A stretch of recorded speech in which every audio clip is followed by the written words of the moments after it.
Good evening, students. How are you all? Fine. Okay, very good. Students, now is the session of business study. As usually, it happens every day at this time. Okay. In the previous sessions, we had a long discussion about different fundamental principles of management given by Henry Fayol. Okay, all those principles I have discussed in detail by stating their positive and violating effects also. So you should now go through these principles once more or twice from the textbook, and you must do the related questions. Students, there may be multiple choice questions on the basis of these topics, as well as there may be some either one or two or more case studies on the basis of these principles. Okay, but if you have a clear concept of all these principles, then you can solve the case study very easily. Okay, now let us proceed for the next chapter, and that is called the scientific management. Okay, you know, students, as fundamental principles of management have been propounded by Henry Fayol, and because of this he is called the father of management. The same way, the concept of scientific management and the science of scientific management and the techniques of scientific management or other things have been evolved by an eminent scholar of management who is called the father of scientific management, F.W. Taylor. Frederick Winslow Taylor is his full name. Okay, let us know something about his biography. You know, students, he had started his career as an ordinary worker of a giant steel company of USA, that is known Midwell Steel Company. But because of his hard work, dedication, and because of his new ideas, new techniques, and because of his contributions to the company, he was made the chief engineer of that company. In fact, he occupied the highest post of the company. Okay, and with his experiments and with his techniques, he had converted this company into the most profitable one, and that is why his techniques and concepts of scientific management are given very high value, very high importance in the field of management. Okay, you know, students, what is called scientific management? Let us first understand the meaning of scientific management. Scientific management means managing an enterprise in a scientific manner. Okay, since Taylor was an engineer and he had very sound knowledge of technology, therefore he had experimented so many things in his enterprise, and through his experimentations and observations, he found that the amount of work which an ordinary worker normally works is far less than the amount of work a worker can perform.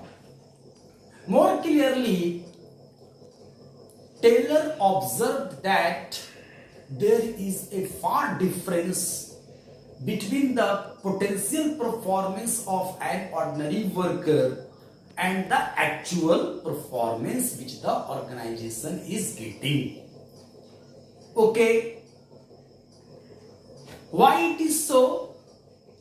Taylor found that it happens because of unscientific and traditional approaches towards management of the enterprise.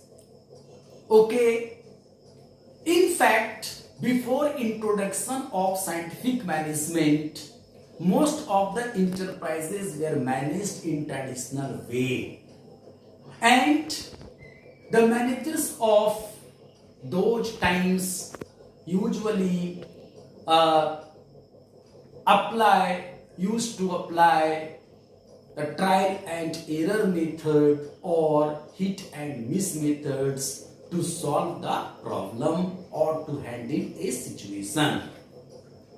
And the introduction of these unscientific approaches to management used to lead heavy losses to the organization, to the enterprise.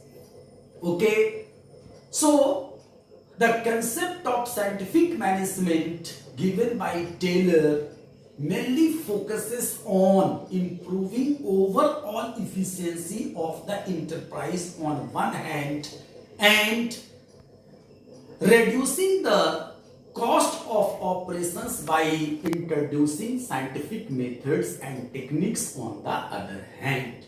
Okay, so Taylor has defined management as a science, and he defines scientific management as knowing exactly what you want your men to do and then seeing that they do it in the best and cheapest possible way. Okay, let us make it more clear. A lot of activities are conducted in an organization.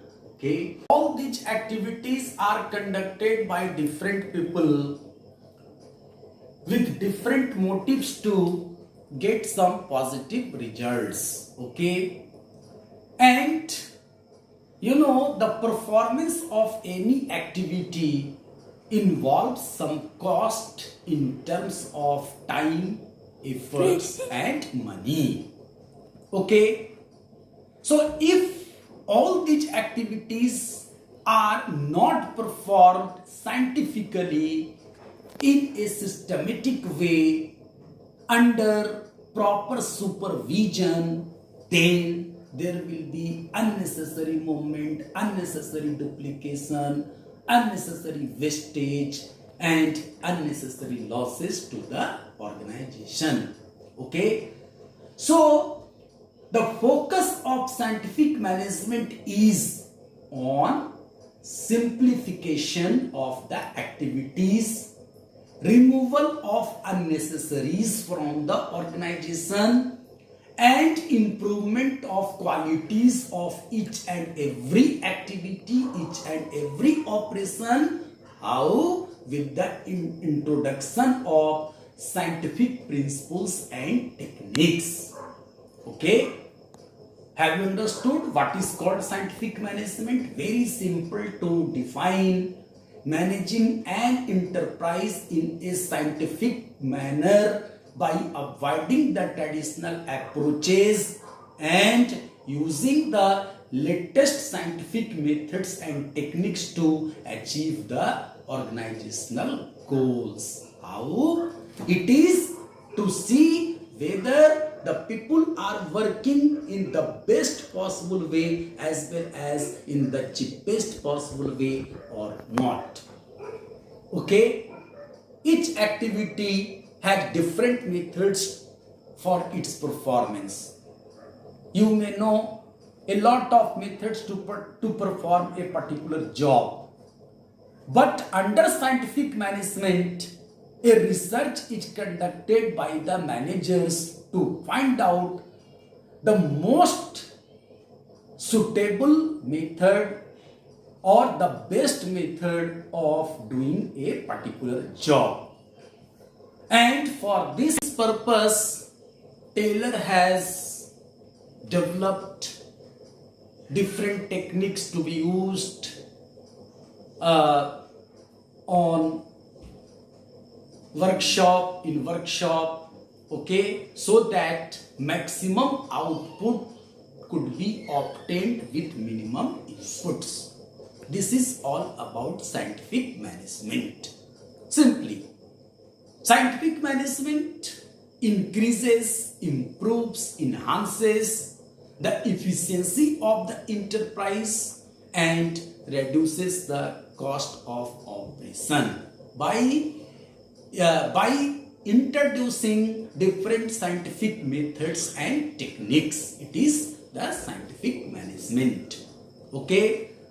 You know, students, before application of the scientific management, Taylor has suggested the 4 basic principles to be followed by managers in the enterprise. What are these 4 basic principles? Okay. Number 1, management is a science, not rule of thumb. Number 2, management is a harmony, not discord.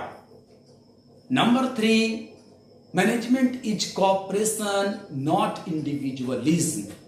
Number 4, management is developing each and every employee up to his greatest level. Okay, these are the 4 basic principles of scientific management, which means without adopting these 4 principles, the techniques and methods of scientific management cannot be introduced. Okay. In the next session, I will discuss all these principles in detail. And now I would like to finish this lecture. Thank you.